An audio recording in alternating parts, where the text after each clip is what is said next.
Malam itu seharusnya hanya jadi malam yang santai. Dua sahabat yang ingin kabur dari hiruk-pikuk kota.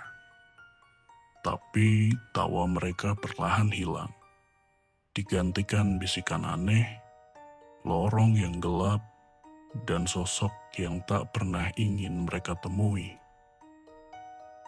Ini bukan sekedar cerita. Ini adalah malam di mana jalan pulang tak lagi ada. Selamat datang di channel Lampu Mati, tempat di mana setiap cerita mengajakmu menyelam ke dalam dunia yang tak terlihat.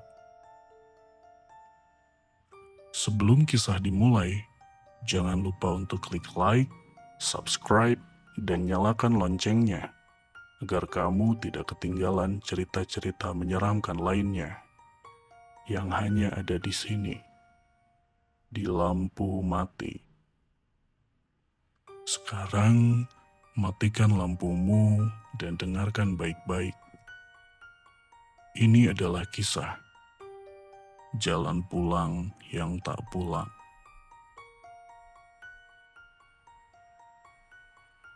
Waktu itu hari Jumat sore, Raka dan Jody baru saja selesai kerja.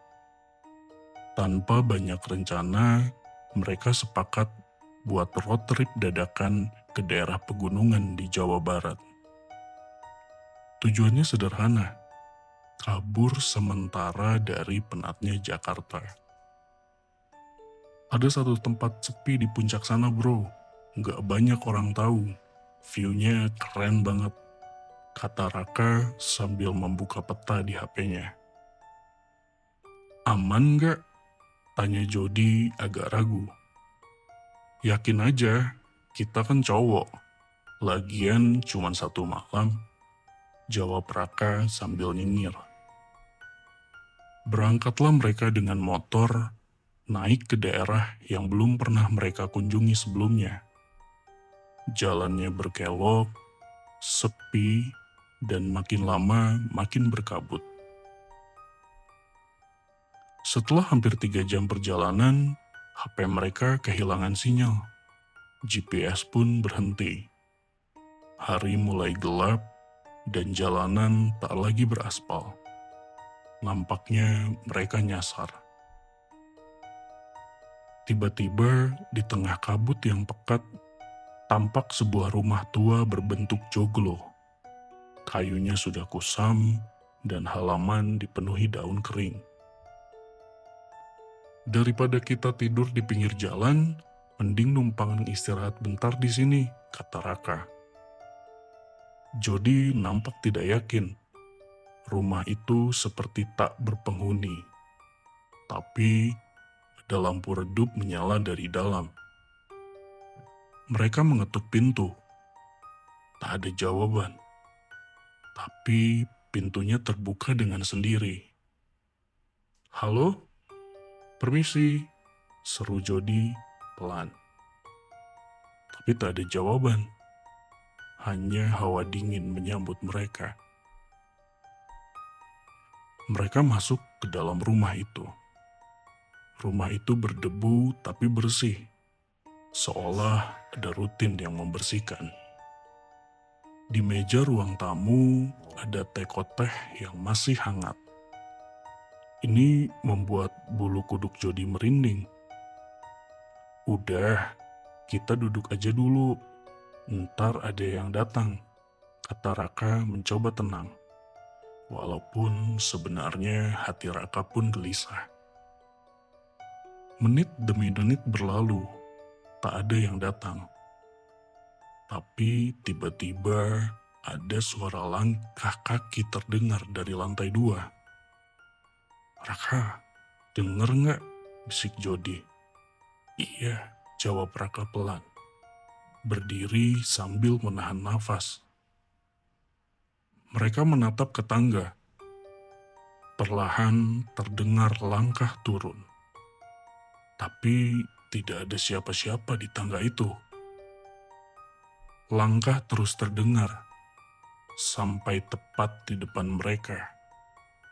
namun tidak ada wujudnya, dan lampu tiba-tiba mati. Dalam kegelapan, Jody menyalakan senter dari HP. Mereka mencari-cari dan menemukan sebuah buku tua di bawah meja. Buku itu seperti jurnal harian.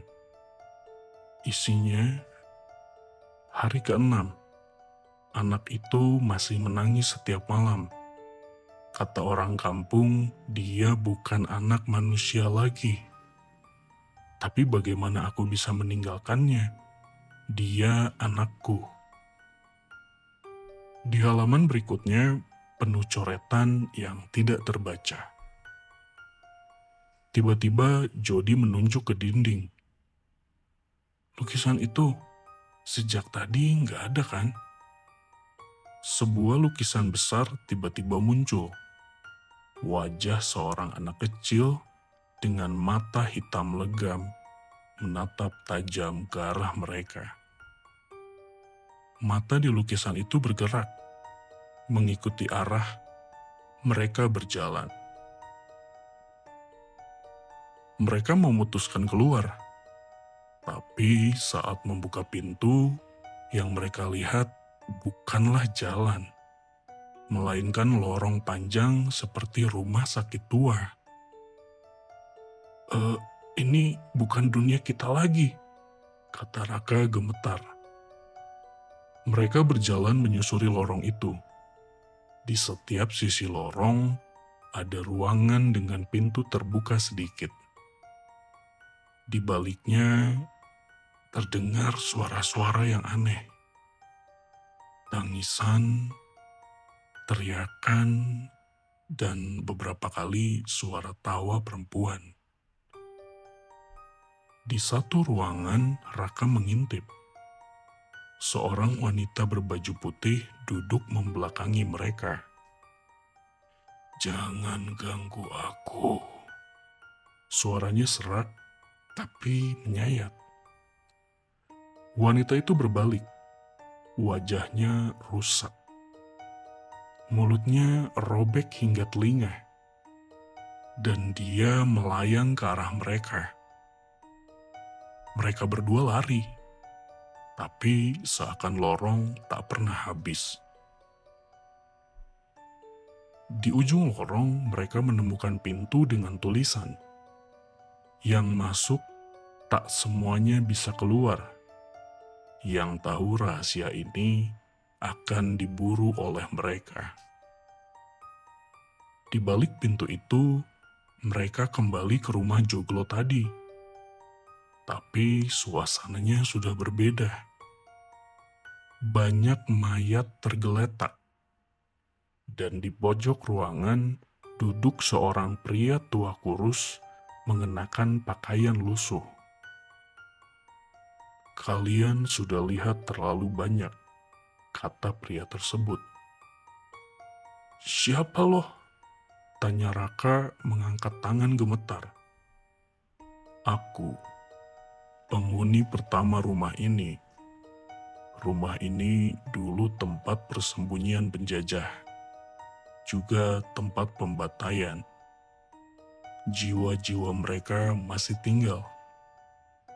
Mereka haus dan butuh teman baru.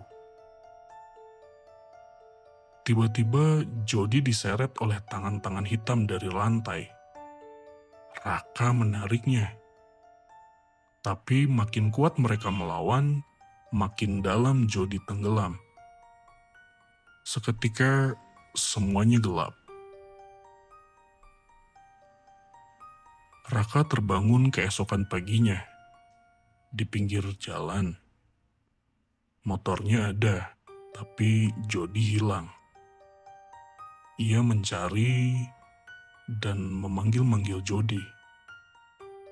Tapi tak ada jejak. Saat pulang ke rumah, ibunya terkejut. Raka, kamu kemana aja? Udah 2 minggu kamu hilang. Raka bingung. Padahal menurutnya ia hanya semalam pergi.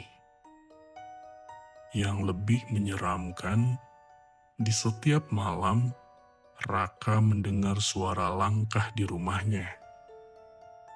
Tangisan anak kecil, dan dalam mimpinya Jody bergerak, berdiri, diam di lorong gelap, menangis, dan berkata, "Kenapa lo ninggalin gue, Raka?"